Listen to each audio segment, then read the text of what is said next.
भाग 3 अनुच्छेद 12 से अनुच्छेद 35 तक मौलिक अधिकार। अधिकार को 3 बड़े वर्गों में रखने पर अधिकार। पहला परंपरागत अधिकार TR, दूसरा विधिक अधिकार LR, तीसरा संवैधानिक अधिकार CR। सरदार वल्लभ भाई पटेल की अध्यक्षता में मौलिक अधिकारों पर एक समिति बनाई गई, जिसकी उप समिति की अध्यक्षता आचार्य JB कृपलानी ने की थी। मौलिक अधिकारों के प्रावधान का निर्धारण और निर्माण किया। संविधान सभा में सबसे अधिक चर्चा और विचार विमर्श इसी प्रावधान पर किया गया। संसदीय संविधान निर्माण के सत्र में ये सर्वाधिक विचार विमर्श किए जाने वाला प्रावधान है। संविधान के विद्वत विचारक कहते हैं कि मौलिक अधिकारों की प्रकृति नकारात्मक है, क्योंकि इससे राज्य की निरंकुश और अधिनायकवादी प्रवृत्तियों पर नियंत्रण लगता है। यह अधिकार नागरिक स्वतंत्रताओं के पक्ष और नागरिक अधिकारों के पक्षधर बनाए गए।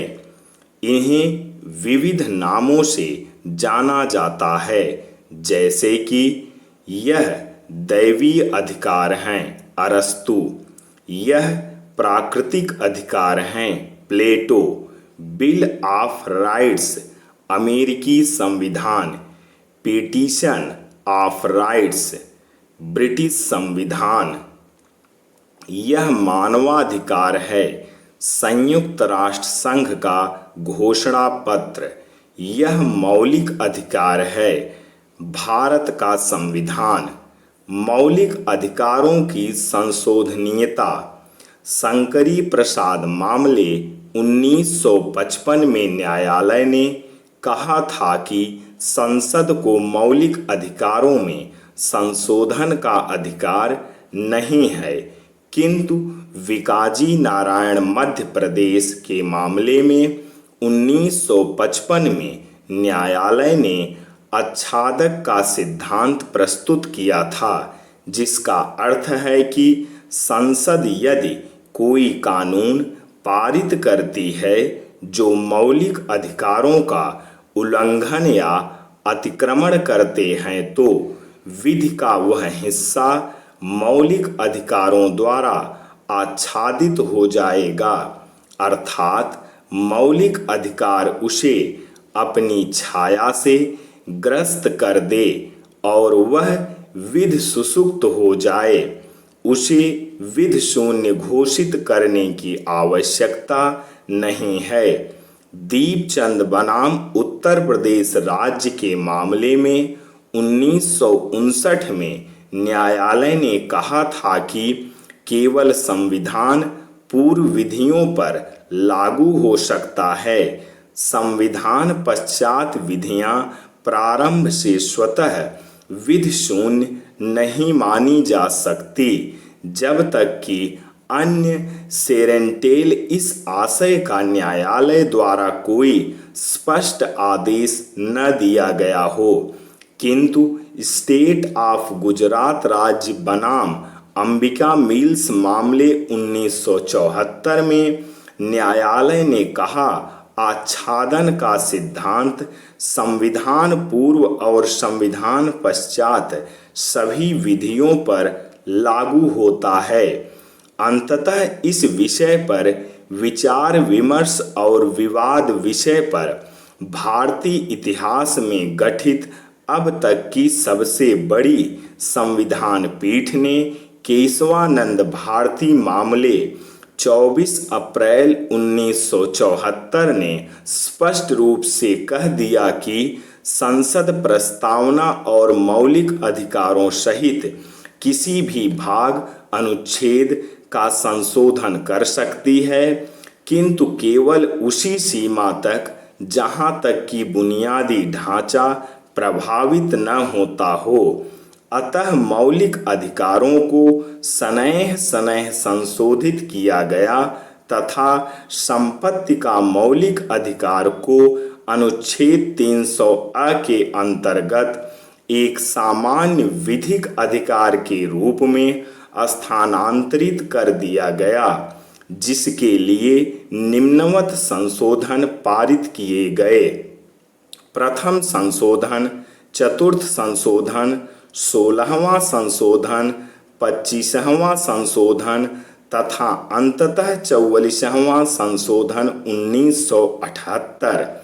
परिणामतः 1 मई 1979 से संपत्ति का मौलिक अधिकार मात्र एक विधिक अधिकार के रूप में शेष रह गया है। विद्यार्थियों, ऐसी ही वीडियो पाने के लिए हमारे चैनल को सब्सक्राइब करना ना भूलें। मैं वेदभूषण तिवारी आप लोगों के समक्ष एक से बढ़कर एक वीडियो पेश करता हूं।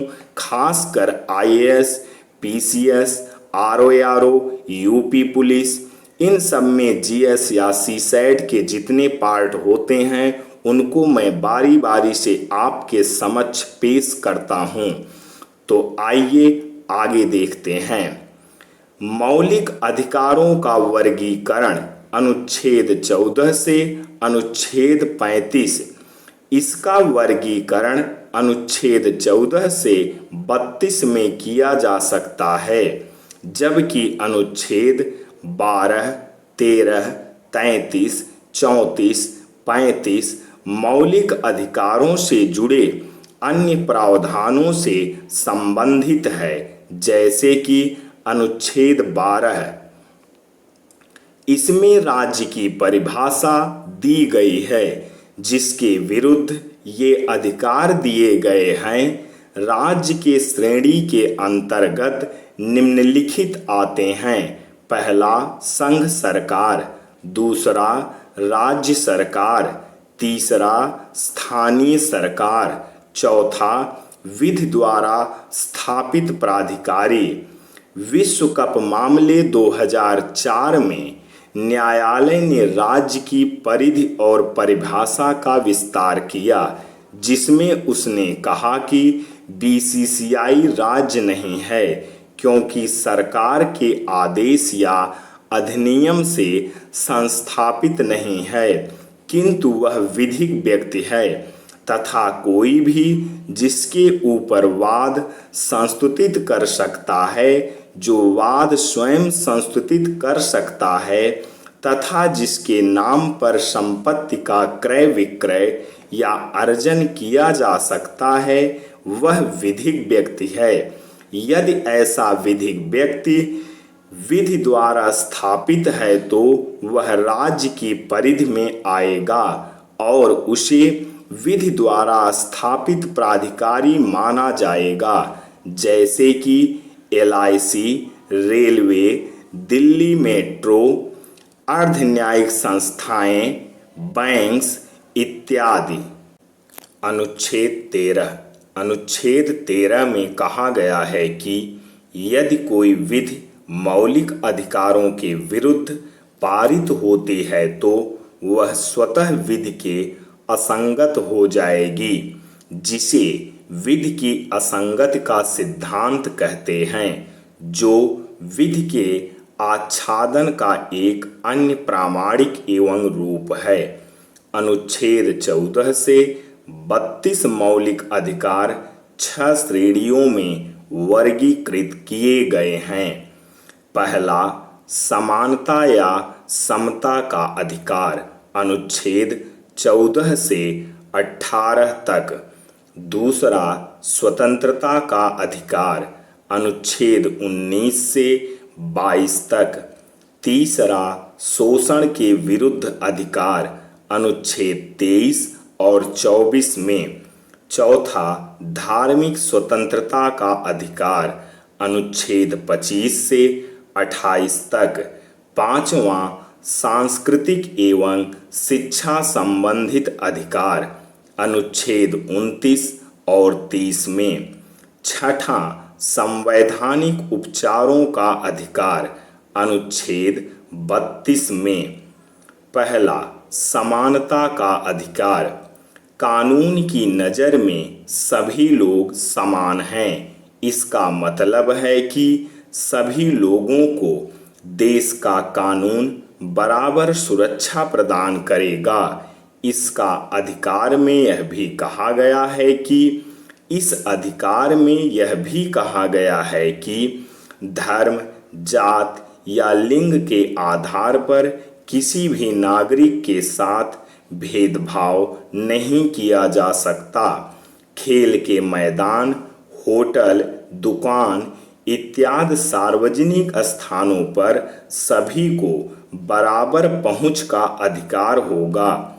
रोजगार के मामले में राज्य किसी के साथ भेदभाव नहीं कर सकता, लेकिन इसके कुछ अपवाद भी हैं।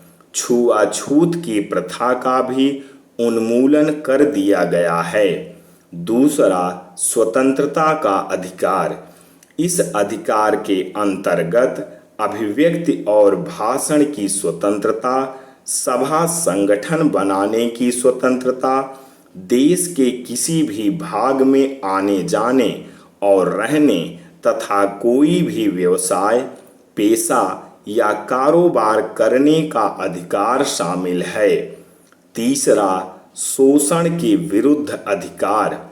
संविधान में कहा गया है कि मानव व्यापार, जबरी श्रम और 14 वर्ष से कम उम्र के बच्चों को मजदूरी पर रखना अपराध है।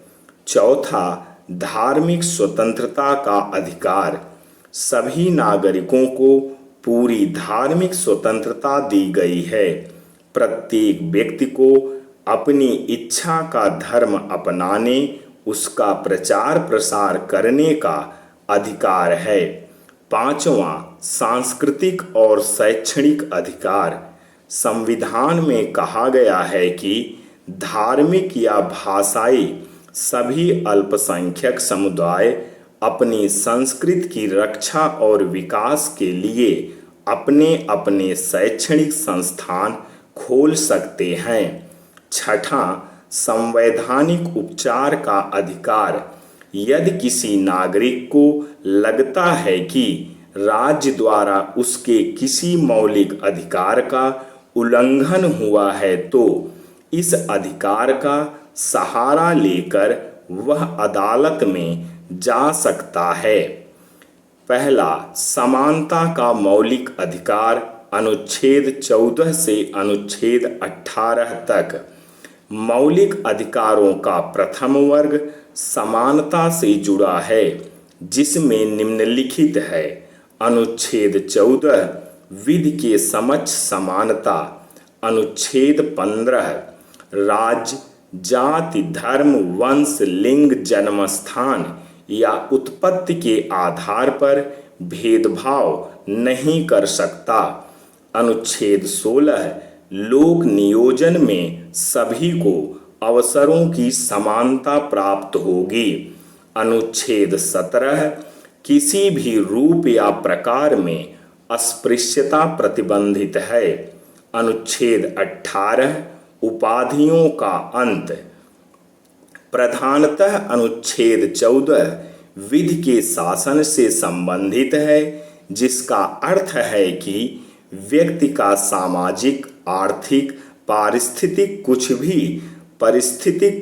हो, विधि की दृष्टि में, जिसका अर्थ है कि व्यक्ति का सामाजिक, आर्थिक परिस्थिति कुछ भी हो, विधि की दृष्टि में सभी समान हैं। इसे ही विधि के समक्ष समानता कहते हैं। इसका एक अन्य आयाम भी है, विधि का समान संरक्षण, जिसका अर्थ है कि विधि की प्रक्रिया, त्यौहार और पद्धति वह भी सभी व्यक्तियों के लिए एक जैसी समान हो। अतः ईबीएल एवं ईपीएल प्राकृतिक न्याय के दो पहलू हैं। हालांकि इसके 3 अपवाद हैं। भारत के राष्ट्रपति, राज्यपाल राजनीति दर्जा प्राप्त व्यक्ति। भारत में राष्ट्रपति और राज्यपाल के विरुद्ध कोई आपराधिक प्रक्रिया संस्थित नहीं की जा सकती है जब तक कि वे अपने पद पर हैं। कोई सिविल कार्रवाई करने के लिए भी उन्हें न्यूनतम 2 माह का नोटिस देना अनिवार्य होगा। इसी प्रकार अंतर्राष्ट्रीय विधि के अनुसार, जैसा कि विनया कन्वेंशन में प्रावधान किया गया है कि कोई व्यक्ति जिसको उस देश में राजनयिक दर्जा प्राप्त है उसे गिरफ्तार नहीं किया जा सकता और उसके विरुद्ध कोई विधिक कार्रवाई नहीं की जा सकती, चाहे फिर उसे किसी भी गैर कानूनी या आपराधिक कार्य में सम्मिलित पाया जाए। अधिकतर उसे पर्सोना नॉन ग्रेटा अर्थात अवांछित व्यक्ति घोषित किया जा सकता है और 2024 घंटे के अंदर राष्ट्र छोड़कर जाने का आदेश दिया जा सकता है।